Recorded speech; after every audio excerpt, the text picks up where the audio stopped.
Bueno, yo primero de todo me identifico como transespecie, ser transespecie significa que no te percibes como 100% humano, que tu identidad ha trascendido de la identidad humana, que es con la que yo nací. En Wikipedia vos estás descrito como un artista cyborg o cyborg. ¿Qué significa esto, este concepto? Pues un artista cyborg es alguien que en su obra, o sea, su obra artística eh, está basada o contiene la creación de un sentido o un órgano cibernético que se aplica posteriormente al cuerpo. Como artista cyborg, mi proyecto ha sido la creación de un órgano cibernético para percibir, para conectarme más al tiempo atmosférico, para extender mi percepción del meteosensible, Ok. digamos, y eso yo lo concibo como mi obra. Que en tu Sí, caso, corregime si me equivoco, son las orejas, ¿no? Que tenés implantadas.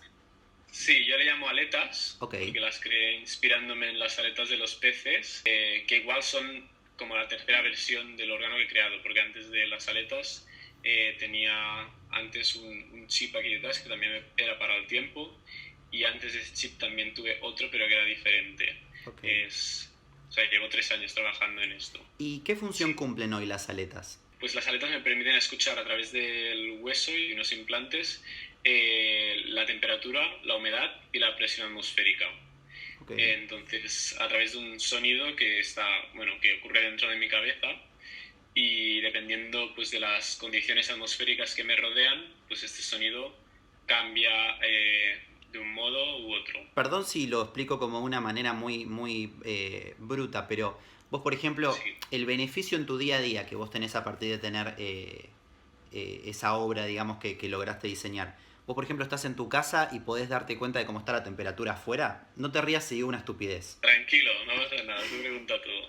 Que en la que está ocurriendo fuera, no. Con las aletas actuales, aún no, porque esas aletas están como captando la data completamente, o sea, del entorno inmediato de ahora mismo. Las que estoy diseñando a continuación, o sea, las que vendrán después de Sí. estas, porque aún sigo trabajando en ellas, sí que incluirán wifi, entonces esto me permitirá conectarme a otras estaciones meteorológicas de todo el mundo sin tener que ir allí, viajar con todo mi cuerpo. Me parece increíble. ¿Y vos cómo lo sentís esa información? ¿Cómo te llega a vos esa información? Porque vos no es que tenés una pantalla en la mano que te lo dice, vos lo sentís internamente en tu cerebro, digamos. Sí, exacto.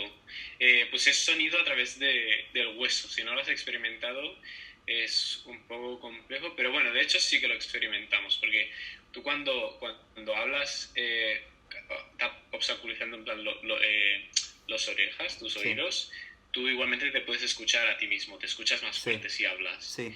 Ese es el sonido que viaja a través del hueso, ¿vale? O sea, Ok. el hueso tiene la capacidad de hacer que el sonido también viaje a través de él. Sonido por conducción ósea. Entonces, las aletas debajo, en contacto con el hueso, con los implantes, digamos, eh, tienen un chip que lo que hace es vibrar, ¿vale? Y esta vibración se transmite en sonido cuando toca mi hueso. Ok. Y este sonido es un sonido que yo mismo diseñé. Lo que hice, para explicarte así muy rápido, es relacionar tres cualidades del sonido, que son el tono, el volumen y el timbre o textura, con los tres elementos que percibo, que son la temperatura, la humedad y la presión. Entonces, el tono que es, si es más agudo o más grave, está relacionado a la temperatura. La presión, que es el volumen del sonido, está relacionado, bueno, pues, a la presión. Entonces, si hay más presión, pues hay más volumen. Si hay menos presión, menos volumen. Y la humedad está relacionada a la textura o timbre. Y como yo lo diseñé, es que si hay más humedad, escucho como burbujas dentro de mi cabeza. Pero si, por ejemplo, hay mucha humedad, hace mucho calor, la presión es baja, pues yo escucho muchas burbujas en mi cabeza, pero muy agudas porque hay mucho calor y mucha humedad, pero en volumen bajo porque hay poca presión. Ahora, si vos lográs conectar efectivamente eso a Wi-Fi, las posibilidades son infinitas, porque digo, de vuelta corregime si me equivoco, pero si vos tenés un artefacto que está conectado a tu cerebro y está conectado a Wi-Fi a la vez, vos podrías, no sé, se me ocurre capaz una tontería, pero digo, podrías estar leyendo un mail mientras sin una pantalla. O sea, con las aletas exactamente no, porque no las he diseñado para eso, No, claro. pero No, pero quiero decir, es un sistema que sí que se podría aplicar como a otros campos. Vos sos cofundador de la Transespecies Society o Sociedad de Transespecies, que básicamente busca darle voz a personas que no se identifican 100% como humanas. ¿Eso es así? Sí, exacto. Bueno, yo primero de todo me identifico como transespecie, ser transespecie significa que no te percibes como 100% humano, que tu identidad ha trascendido de la identidad humana, que es con la que yo nací, al menos. Y esto lo sentí pues tras aplicar a mi cuerpo un órgano que no es tradicionalmente humano, en este caso inspirado en las aletas en los peces. Yo no me siento identificado con la definición completa de, de ser humano, pero hay una parte de mí que no se siente humana, por lo tanto prefiero considerarme transespecie porque completa más la definición de mi identidad. ¿Y esto lo sentiste siempre? ¿Desde chico ya te dabas cuenta de que quizás había algo dentro tuyo que era más de lo que la definición de ser humano concibe? Creo que ha sido más un proceso a través de la exploración sí, la modificación de mi cuerpo y el pensar y cómo esto ha transformado la forma en la que yo me entiendo. La Transespecies Society la creamos en verdad porque nos dimos cuenta de hablar con gente que hay muchos casos de gente que nacen y no se identifican como humanos, ya sin tener que pasar por un proceso como el mío.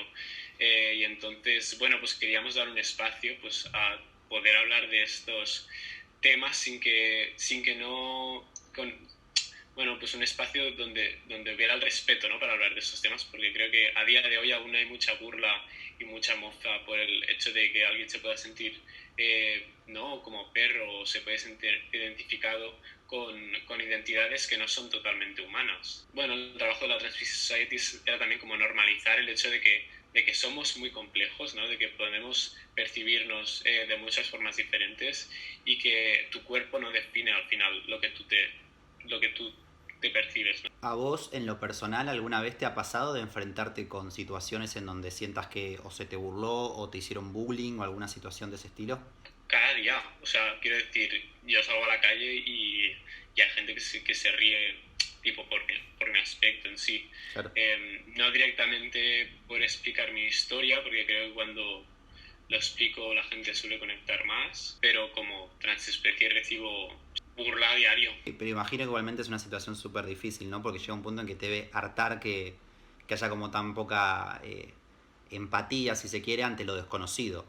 Sí, pero es que como pasa con tantas cosas, ¿no? O sea, yo entiendo que esta es mi lucha y es por lo que yo hago, ¿no? Mi activismo, digamos. ¿Crees que el desarrollo de esto, de este tipo de tecnologías, es el futuro? ¿Que en un futuro todos vamos a estar de alguna manera intervenidos por este tipo de tecnologías?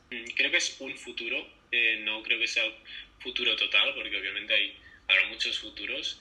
Sí que creo que seguramente es un futuro que ganará más protagonismo que ahora, ¿no? Igualmente creo que las nuevas generaciones sí que tienen menos miedo como a hacer juntarse con la tecnología, por ejemplo, a nivel biológico directamente. O sea, a día de hoy estamos ya muy unidos con la tecnología, pero es más que nada a nivel psicológico, ¿no? En plan, o sea, nuestros móviles, tu móvil se queda sin batería, dices, me estoy quedando sin batería. Es en plan, no, tú no, el móvil, ¿sabes? Pero realmente, o sea, estamos ya en el lenguaje, se ve el reflejo de que hablamos de la tecnología en primera persona. Eso ya demuestra como una primera fase, ¿no? Sí. De cómo nos estamos juntando con la tecnología, y creo que las nuevas generaciones tendrán menos miedo pues a juntarse biológicamente con la tecnología, porque sí, cuando la mente ya ha hecho el proceso, el cuerpo es como, tampoco es un gran paso. ¿Vos tuviste miedo alguna vez? Sí, al principio, pero porque es desconocido, ¿no? O sea, al final creo que el arte que practico es un arte de riesgo. Igual que existen deportes de riesgo, pues esto es un arte de riesgo que también tiene, pues riesgos, sí, que hay cosas que realmente no sabes cómo pueden salir. No, te hago la pregunta porque ayer le estaba contando a mi papá, de hecho, como sobre tu historia, porque le estaba contando que te iba a entrevistar, Sí, y su primera reacción fue, no, ni qué raro, ni se hizo burla, no, la primera reacción de él fue, qué miedo intervenirse de esa manera. Y yo le traté de hacer un paralelismo con los celulares, muy similar al que vos acabas de hacer.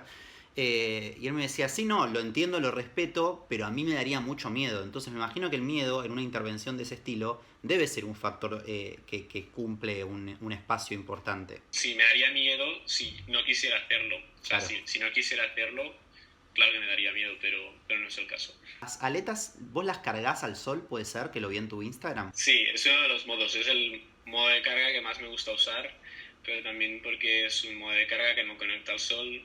¿Te costó acostumbrarte en el día a día, desde lo más tonto que puedas imaginarte, como dormir, por ejemplo, a tener las aletas? Con estas de ahora, como el peso es tan grande, o sea, por la noche aún tengo que desinstalarlas, pero bueno, o sea, con otras cosas como vestirme, sí me tengo que acostumbrar y algunas veces es un rollo, porque Claro, es como tengo que... Bueno, me he acostumbrado, pero yo qué sé, si compro ropa, por ejemplo, pues compro cuellos que no sean muy claro. estrechos, Claro, sí, ¿sabes? sí, sí, sí. Tonterías, pero en plan, O inclusive no con sé, una gorra o un sombrero tenés que tener en cuenta claro, que... esto lo recorto. ¿Hay algo que te gustaría decir que yo no te haya preguntado?